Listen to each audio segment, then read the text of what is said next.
바로 이 일계명을 잘 이해하면 기독교 전체를 다 이해할 수 있을 정도로 일계명은 가장 소중한 그러한 첫 번째 그러한 계명이며 또 모든 계명을 둘러싸고 있는 그러한 뿌리요 또 토대인 것을 꼭 기억하셔야 됩니다. 더더구나 이제 일계명은 어떻게 시작하냐면 나 외에 다른 신들을 두어서는 안 된다. 이 표현은 결국 하나님만이 참된 신이요 진짜 신이요 다른 신들은 다른 신이라고 부르지만 다 가짜다 이런 뜻이에요. 하나님만이 유일하신 살아계신 한 분 하나님이시요 나머지는 전부 가짜라는 것이. 바로 이 일계명 때문에 우리 기독교는 절대적인 이러한 종교의 성격을 가지고 있는 것입니다. 그리고 아주 배타적인 그러한 성격을 가지고 있는 것입니다. 또 남들 눈에 봤을 때는 타종교가 봤을 때는 아주 또 독선적인 것처럼 보여질 수 있는 것입니다. 그러나 이거는 진리의 문제이기 때문에 타종교는 가짜라라고 말할 수밖에 없는 것이에요. 기독교만이 진짜요, 타종교는 전부 다 거짓이요, 잘못된 것이며 또 속임이다라고 말할 수밖에 없는 것이에요. 그래서 오늘날 가장 심각한 도전도 결국 이 일계명에 대한 도전을 우리 기독교는 받고 있습니다.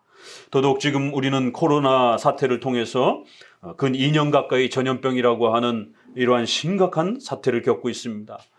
물론 과거에 우리 한국교회 140 역사상 과거에도 콜레라라든가 여러 가지 전염병이 있었습니다. 그러나 의학에 대한 그러한 시민적인 인식들이 높지 않았던 그런 시대였기 때문에 이러한 바이러스, 전염병 이런 부분들이 사회적으로 그렇게 심각한 그러한 상황은 아니었습니다. 다 같이 그냥 모르는 상태에서 당하고 있었기 때문에.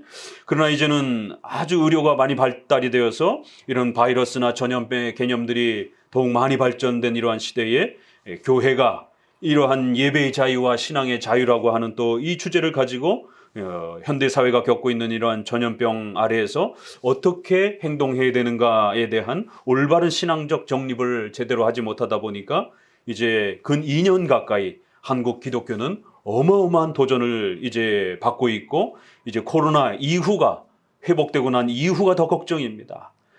교회는 마치 전염병 공장처럼 전염병을 퍼뜨리는 그러한 아주 근원처럼 그것이 정치적이든 아니면 또 여러 가지 이유 때문이든 결국 시민들이 어떻게 생각하느냐가 문제죠.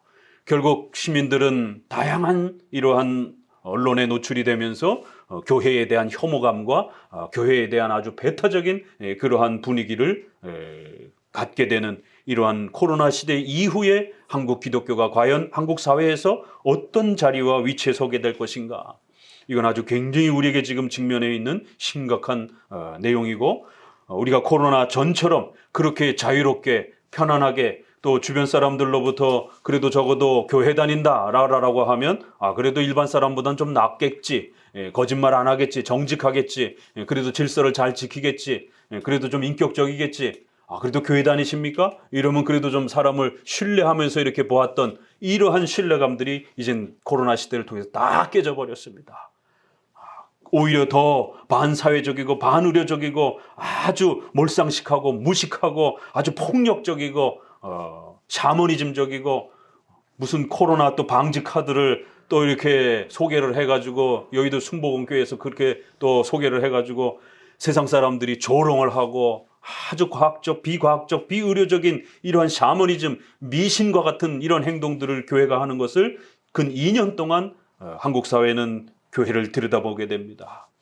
이제 코로나 전처럼 교회를 존중하지도 않고 신뢰하지도 않고 교회가 말하는 하나님에 대해서도 더더욱 신뢰하지 않는 그런 시대가 우리에게 다가올 것입니다. 그럴 때일수록 우리는 이 일계명에 대한 부분들이 더더욱 우리에게 아주 중요한 또 우리의 신앙 고백으로 또 다가올 수밖에 없음을 명심하셔야 됩니다. 2013년 10차 부산에서 WCC 총회가 한국에서 열렸습니다. 수많은 한국의 교회들이 이것은 종교연합 사랑의 행위다라고 하면서 더 이상 종교가 싸우지 말고 기독교 안에서도 싸우지 말고 타 종교하고도 싸우지 말고 이제는 휴머니즘, 사람을 사랑하는 이러한 주제 하나로 모든 종교가 서로 사랑하면서 그렇게 서로를 존중하면서 서로의 신에 대해서 이해하고 존중하면서 우리 그렇게 살아가자. 그래서 결국 부산에서 2013년에 WCC 세계교회연합회 총회가 열렸습니다. 우리나라 8대 종단의 이런 많은 지도자들이 가서 We are the world를 외치면서 우리는 하나다라라고 하면서 같이 예배도 드리고, 또 로마 천주교의 성수라든가 이러한 그 대표적인 물건들, 불교의 이런 물건들, 또 종교의 이런 여러 가지 물건들을 앞에다 차려놓고 종교 연합과 일치에 대한 그런 상징적인 또 퍼포먼스와 예배를 드리고, 앞다투어서 이러한 NCCK의 진보적인 연합단체의 기독단체에서는 생명강 살리기 기도문 또 이런 대회를 열면서 끝에 기도에 예수님의 이름으로 기도합니다. 나미아미 탑을 이렇게 지금도 인터넷에 그대로 다 있어요. 그렇게 기도를 연합해서 하면서 이제는 종교 연합 시대, 모든 종교는 이제 사랑으로 통합하자라고 하는 이걸 종교 혼합주의다라고 말합니다. 기독교고 불교고 뭐고 이제 그렇게 구별하지 말고 모든 종교는 인간을 사랑하고 행복하게 만들어주는 것이 목적이니까 결국 모든 종교가 이제 싸우지 말고 연합하자. 얼마나 세상 사람들이 봤을 땐 그렇듯합니까? 그러나 우리 기독교에게 있어서는 이 일계명을 버려야 되는, 타 종교도 타 종교의 신들도 참된 신처럼 인정을 해야 되는, 기독교에서 말하는 신만이 절대 신이라고 하는 이 고백을 우리가 버려야만이 가능한 그런 일들이었습니다. 그런데 놀라운 것은 오직 예수 그리스도 외에도 구원이 있다라고 하는, 성경에서 말하는 하나님 외에 다른 신도 존재할 수 있다라고 하는, 타 종교를 통해서도 구원받을 수 있다라고 하는 이 종교 혼합주의 행사에 한국의 유명한 명성교회 김상환 목사님, 순복음교회 조영규 목사님이 한국교회 대표 회장이 되어서 이 행사를 진행했고, 50억이 넘는 그러한 행사비에 수천 명이 외국의 수많은 교파 사람들이 들어왔으니까요. 한 5천 명 이상 들어왔으니까 그 숙박비부터 시작해서 어마어마한 비용이 50억 이상이 들어갑니다. 저희가 그 비용까지 추적해가지고 저희가 반대운동 하면서 그런 일들을 조사해 봤습니다. 반 이상을 결국 한국교회가 재정을 대고, 한국 또 정부가 문화행사라고 하는 이런 명목으로 반을 이렇게 되면서 아주 대대적인 행사를 치렀습니다. 그리고는 2014년에 로마 가톨릭 교황이 한국에 60년 만에 그렇게 방문을 하면서 결국 한국 장로교회와 칭의 일치 선언문을 작성을 했습니다. 1999년에 이미 루터파와 로마 가톨릭은 더 이상 이제 우리는 싸우지 말자. 루터파와 루터파와 로마 가톨릭은 칭의가 동일하다라고 그렇게 일치 선언문을 썼고, 2006년인가요? 감리교하고 또 칭의 일치 선언문을 썼고, 그리고는 급기야 2014년에 결국 진보적인 그러한 장로교단을 중심으로 해서 가톨릭과 이젠 연합하자. 가톨릭은 우리의 형제다라고 하면서 칭의 일치 선언문을 쓰면서 결국 여전히 교황 무엇을, 마리아 숭배설을 외치는 이러한 자들과 결국 연합할 수 있다라고 하는, 여전히 우리의 신앙 고백에 로마 교황은 적그리스도요라고 이렇게 웨스트민스터 신앙 고백에 담겨 있음에도 불구하고 이제 교황은 우리의 친구요, 우리의 형제요, 이제 로마 가톨릭은 기독교와 똑같다라고 하는 이러한 연합 행사를 치루었습니다. 한국 교회는 소위 쑥대밭이 되었습니다. 불교나 힌두교나 그 모든 종교들도 이제는 다 하나다라고 외치고, 또 500년 전에 선조들이 목숨을 걸고 로마 가톨릭의 부패와 타락을 외치면서 기독교가 바르게 성경적으로 개혁해야 된다라고 하며 종교 개혁을 이루었던 그 역사를 다 이제 취소하면서 우리 선조들은 잘못 행한 것처럼, 극단적으로 교회를 분열시킨 자인 것처럼 그렇게 결국 조롱하듯이 로마 가톨릭과 일치 성명서를 냈습니다. 우리는 다시 한번 일계명으로 돌아와야 됩니다. 왜 우리는 이 일계명을 고백해야 되는가? 하나님만이, 기독교에서 말하는 하나님만이 절대 신이다라는 것. 나 외에, 하나님 외에 그 어떤 것도 우리 앞에 두어서는 안 된다라는 거예요. 우리가 섬겨서는 안 된다라는 겁니다. 나 외에는, 또 내 앞에는 이렇게 번역이 되기도 합니다. 다른 모든 신들은 거짓이요, 가짜요. 그렇기 때문에 절대로 하나님 외에 다른 신을 생각하거나 마음에 두거나 그러한 신들을 통해서 구원받을 수 있다라고 절대로 생각해서는 안 된다라는 겁니다. 기독교 외에는 구원이 없다라는 겁니다. 그래서 46문에서는 그 1계명이 요구하는 게 뭐냐라고 다시 한번 묻습니다.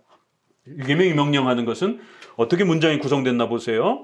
하나님만이 유일하고 참된 신이요. 유일하다. 하나, 한 분, 일, 나머지는 없다라는 것이. 참된 신이요. 진짜와 가짜가 있다라는 겁니다. 첫 번째는 여러 신이 있는 게 아니라 오직 한 분, 하나, 한 분만 계시다라는 거예요. 신은. 그리고 나머지 신들은 당연히 그러니까 가짜라는 겁니다. 참된 것과 진짜와 가짜 이런 표현을 씁니다. 타종교와 연합과 사랑이요? 안 됩니다. 절대로 안 됩니다. 하나님 앞에 진노와 벌을 받습니다. 다른 종교를 통해서는 지옥을 가게 됩니다. 기독교만이 유일한 참된 신이요 참된 구원의 종교라는 사실을 놓쳐서는 안 됩니다. 그런 전지전능하신 하나님이 우리의 하나님이심을 알고 그 하나님께서 이 땅에 오셔서 십자가에 못 박혀 죽으시면서 우리의 죄값을 대신 짊어지시고 죽으셨기 때문에 우리의 하나님이 된 거예요. 우리는 하나님과 원수가 되었는데 그리하여 영원히 지옥에서 형벌받아야 죽어야 되는 하나님과 원수된 자라라고 성경은 말합니다. 그런데 그런 하나님이 우리의 하나님이 되었다.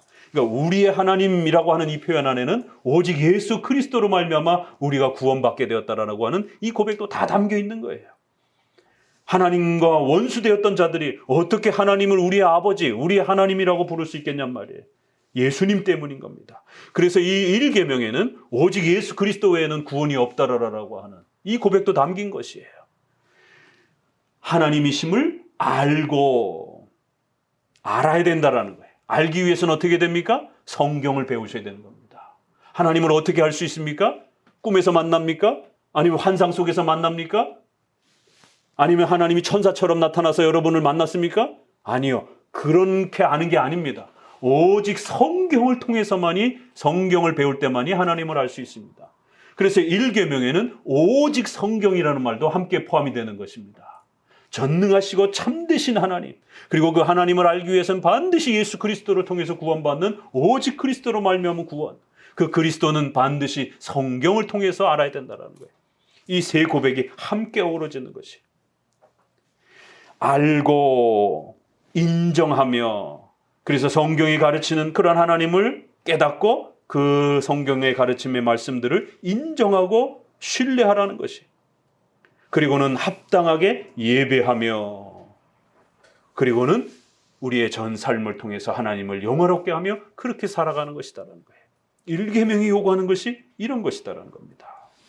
특별히 우리가 조금 더 고민하셔야 되는 것은 왜 소율이 문답이 알고 인정하고 예배하며 영화롭게 하라라고 하는 이 네 단어를 잡았는가. 최근에 목사님이 회중파에 대한 이야기를 좀 더 많이 하고 있습니다. 그런데 존 오웬이라든가 로이드 존스라든가 이런 분들은 예배하며 이 부분을 지나치게 강조합니다. 그래서 뜨겁게 예배하고 막 예배하다가 뭔가 막 갑자기 막 심장이 막 벌렁벌렁하고 찌릿찌릿하고 이런 어떤 감성적인 감정적인 어떤 그런 아주 자극적인 어떤 그런 신과 함께 있다라고 하는 어떤 그러한 감각적인 어떤 이런 자극적인 느낌이 있지 아니하면 마치 예배가 아닌 것처럼 그래서 그러한 예배적 뜨거움에 지나치게 이러한 신앙의 본질을 강조를 합니다. 그래서 성경을 잘 깨닫고 배우고 그 성경을 요약한 교리들을 잘 깨닫고 배우는 이런 교리적인 실천과 교리적인 배움들을 등한시하려고 하는. 그래서 최근에 이렇게 청교도나 이런 개혁주의를 하는 분들이 자꾸 이런 뜨거워야 된다. 열정적이어야 된다. 마치 교리를 배우면 뜨겁지 않은 것처럼. 그러나 우리 1계명에는 알고 성경이 가르치는 그 말씀을 성경이 가르치는 그 교리를 정확하게 알아야 된다는 거예요. 그래서 교리적 알에 대한 것과 하나님을 예배하는 것이 같이 조화를 이루고 있어요. 기가 막힌 표현입니다. 이러한 부분을 어느 쪽 한쪽으로만 지나치게 강조하게 될 때 문제가 되는 거예요. 그래서 소율이 문답은 벌써 그런 부분들을 전체적으로 다 조율해 준 것이에요. 그래서 교리적인 강의 설교를 통해서 소요리문답, 하이델베르그 요리문답 이런 교리문답을 통해서 교리적인 이해들을 공부들을 부지런히 알아가고 또 배워가는 과정들이 있어야 된다는 거예요. 그러면서 그런 교리적 토대 위에서 하나님을 예배하고 또 우리의 삶을 통해서 하나님을 영화롭게 하는 이 모든 것이 일계명에 해당이 되는 것이지 교리보다는 삶이다 이러면서 생활만 지나치게 강조해도 안 되고요. 교리보다는 뜨거움이다 이렇게 해서 어떤 예배적 뜨거움만 강조를 하는 이런 것만 또 강조해도 안 되고요. 또 지나치게 기독교를 마치 너무 지식적인 공부적인 걸로만 또 이렇게 또 취급해도 안 되는 것입니다. 일계명에는 이처럼 하나님의 절대성에 대한 부분도 소개하면서 또 구체적으로 우리 기독교란 반드시 이처럼 하나님을 보이지 않는 하나님, 우리 눈에 보이지 않는 영적인 하나님을 우리가 어떻게 할 수 있는가? 성경 말씀을 통해서 교리를 통해서 배워가고 그러면 교리는 가르침이에요. 그런데 놀라운 것은 그 가르침을 배우고 깨닫게 되면 인격적으로 하나님과 동행하고 교제하는 그래서 하나님을 예배하고 사랑하게 되는 그래서 하나님을 영화롭게 하는 이러한 놀라운 인격적인 사랑이 형성이 된다는 것이에요. 그래서 일계명인 이처럼 오직 성경, 오직 예수 그리스도, 오직 하나님만이 참된 신이요 오직 기독교만이 참된 종교라고 하는 이러한 절대적인 배타적인 독선적인 강력한 이러한 기독교만이 참된 기독교다라고 하는 참된 종교라고 하는 고백이 담겨 있습니다. 오늘 우리 시대는 종교다원주의 여러 종교들을 존중해야 되는 그런 시대에 살아가고 있습니다. 그래서 사람들은 자꾸만 이 일계명을 너무 지나치게 강조하게 되면 기독교인들은 너무 독선적이야, 너무 고집이 세, 기독교인들은 사랑이 없어 이런 욕을 먹을까 봐 걱정을 합니다. 그러나 우리가 윤리면에서 우리가 양보할 수 있는 윤리면에서는 이런 욕을 먹으면 안 됩니다. 그래서 우리가 뭐 줄을 선다든가 또 뭐 여러 가지 이렇게 생활에서는 많이 양보해줘도 괜찮습니다. 그러나 신앙의 근본이 되는 구원의 근본이 되는 이 일계명은 절대로 양보해서는 안 되는 겁니다. 이 일계명을 양보하게 되면 지옥 가는 것입니다. 하나님 외에도 다른 걸 통해서도 구원받을 수 있다라고 고백하면 바로 그 고백 자체가 우리의 고백이 거짓 고백이요 결국 지옥의 영원한 형벌에 그대로 우리는 노출되는 것입니다. 그래서 일계명만은 절대로 양보하거나 포기해서는 안 되는 것입니다. 오늘 십계명 첫 이제 스타트에서 일계명이 요구하는 특별히 이렇게 구체적으로 어떻게 하나님을 우리 앞에 두느냐라고 했을 때는 이처럼 성경을 통해서 또 오직 예수 그리스도를 통해서 또 하나님을 그렇게 예배와 삶 전체 속에서 하나님만 사랑하고 하나님만 생각하고 하나님만 의지하면서 하나님만을 위해서 그렇게 살아야 된다는 것입니다. 그게 일계명이라는 거예요. 여러분의 행복을 위해서 하나님을 찾는 게 아닙니다. 여러분의 성공을 위해서 자식의 성공을 위해서 하나님을 찾는 게 아니에요. 그렇게 되면 하나님을 이용하는 겁니다. 내 성공과 내 행복을 위해서 하나님을 이용하는 것이지 내가 하나님 앞에 자복하고 내가 하나님 앞에 무릎 꿇는 게 아닙니다. 신앙이란 전능하시고 절대 주권을 가지신 온 우주 만물의 주인이신 그 하나님 앞에 우리가 자복하고 엎드리며 그 하나님을 인정하면서 그 하나님을 위해서 우리의 인생을 바치고 살겠다라고 고백하는 것이 신앙인 것입니다. 이처럼 일계명은 우리 기독교의 본질, 또 신앙이 무엇인지, 또 기독교가 말하는 하나님은 어떤 분이신지에 대한 아주 중요한 그러한 고백이 담겨져 있는 내용입니다. 일계명의 이 소중한 고백들을 또 마음에 또 잘 담아두시기를 주의 말씀으로 권면드립니다.